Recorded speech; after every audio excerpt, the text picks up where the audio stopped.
चलिए बात करते हैं कि फंक्शन के बेनिफिट्स क्या हैं, कि अगर आप अपने कोड को फंक्शन की फॉर्म में लिखेंगे तो उसके क्या बेनिफिट्स हो सकते हैं। देखिए, पहली चीज जो आपको समझनी है वो ये कि अगर आपका बहुत बड़ा कोड है, अगर आप उसे लाइन बाय लाइन पूरा रीड करेंगे तो हो सकता है ये आपके लिए बहुत टेडियस टास्क हो।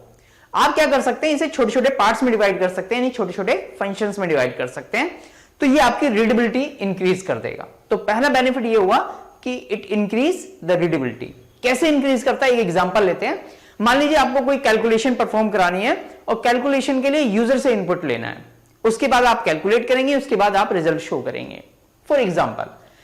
तो आप क्या कर सकते हैं, इस पूरे काम को 3 पार्ट्स में डिवाइड कर सकते हैं। एक फंक्शन डिफाइन कर सकते हैं एक्सेप्ट वैल्यूज, दूसरा डिफाइन कर सकते हैं कैलकुलेट वैल्यूज, और तीसरा डिफाइन कर सकते हैं डिस्प्ले रिजल्ट। तो देखिए, जब आप पाइथन स्क्रिप्ट के अंदर आप ये 3 फंक्शन लिखेंगे तो इन 3 फंक्शन को देख करके ही आपको पता लग जाएगा कि हाँ, यहां पर वैल्यू एक्सेप्ट कर रहे हैं, यहां पे कैलकुलेशन परफॉर्म हो रही है और यहां पर रिजल्ट शो हो रहा है, राइट। एक्सेप्ट करने का कोड एक्सेप्ट फंक्शन के अंदर होगा, कैलकुलेशन का कोड कैलकुलेट फंक्शन के अंदर होगा, और डिस्प्ले कराने का कोड डिस्प्ले फंक्शन के अंदर होगा, राइट। तो ये रीडेबिलिटी इंक्रीज कर देता है। दूसरा बेनिफिट आपको क्या मिलता है कि बाय चांस अगर किसी कोड के अंदर आपको कोई डिफेक्ट आ गया, कोई एरर आ रही है, तो आपने अगर फंक्शन नहीं बनाए होते तो पूरा कोड आपको स्कैन करना पड़ जाता। लेकिन अब क्योंकि फंक्शन डिफाइन है, तो जिस चीज से रिलेटेड प्रॉब्लम है आप सीधा उसी फंक्शन पे जाकर के उस प्रॉब्लम को सॉल्व कर सकते हैं। तो आपका जो स्कैनिंग कोड है वो छोटा हो जाएगा, राइट। तो इस तरीके से क्या होगा, कोड की मेंटेनेबिलिटी बढ़ जाएगी, क्योंकि आपके लिए आसान होगा कि एक स्पेसिफिक ब्लॉक को, कोड के ब्लॉक को आप बग फ्री कर सकें, उसे डिबगिंग कर सकें, इंस्टेड ऑफ कि पूरे कोड को स्कैन करने के।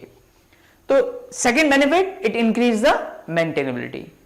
थर्ड बेनिफिट आप ऑलरेडी देख चुके हैं, क्योंकि फंक्शन आप एक बार डिफाइन करते हैं, आपको जहां पर भी इसकी जरूरत पड़ती है आप इसे सिंपल कॉल कर लेते हैं, आपको दोबारा वो कोड लिखने की जरूरत नहीं होती। So it increase the reusability. तो ये कुछ बेनिफिट्स थे जो मैंने आपको बताए। चलिए अब आगे मूव करते हैं। चलिए एक एग्जांपल लेते हैं। मान लीजिए मेरा ये पाइथन कोड है, बताइए इसका आउटपुट क्या आएगा। वीडियो को पॉज कीजिए और बताइए क्या आउटपुट आएगा। बिल्कुल सही, इसका आउटपुट आएगा ये। एक एग्जांपल और लेते हैं।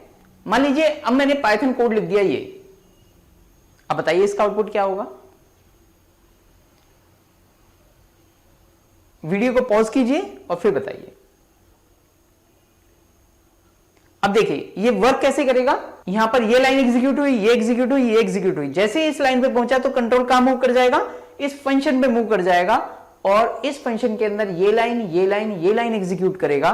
इसके बाद कंट्रोल यहां से वापस यहीं पे आ जाएगा, फिर नीचे वाली लाइन एग्जीक्यूट करेगा, उसके नीचे वाली लाइन एग्जीक्यूट करेगा, फिर से यही फंक्शन है, यानी फिर से कंट्रोल कहां जाएगा, ऊपर जाएगा, ये लाइन एग्जीक्यूट करेगा सारी की सारी, इसके बाद कंट्रोल वापस आ जाएगा और फिर बाकी का कोड एग्जीक्यूट करेगा। तो एग्जीक्यूट करने के बाद जो स्क्रीन पर रिजल्ट आएगा वो होगा ये। क्लियर? तो फंक्शन आपको क्लियर है, ये था सिंपल फंक्शन। और अगर आप बेटर होल्ड करना चाहते हैं तो मैं कहूंगा कि आप क्विज जरूर अटेम्प्ट करें, क्योंकि क्विज के अंदर कुछ कॉन्सेप्ट्स ऐसे हैं जो मैंने यहां पर कवर नहीं किए, लेकिन क्विज के अंदर वो आपको क्लियर हो जाएंगे, राइट। तो क्विज जरूर अटेम्प्ट करें और उनकी वीडियो एक्सप्लेनेशन भी देखें। इसके बाद कुछ चैलेंजेस हैं वो अटेम्प्ट करें, उसके बाद आप फंक्शन के नेक्स्ट टॉपिक पे मूव करें। All the best.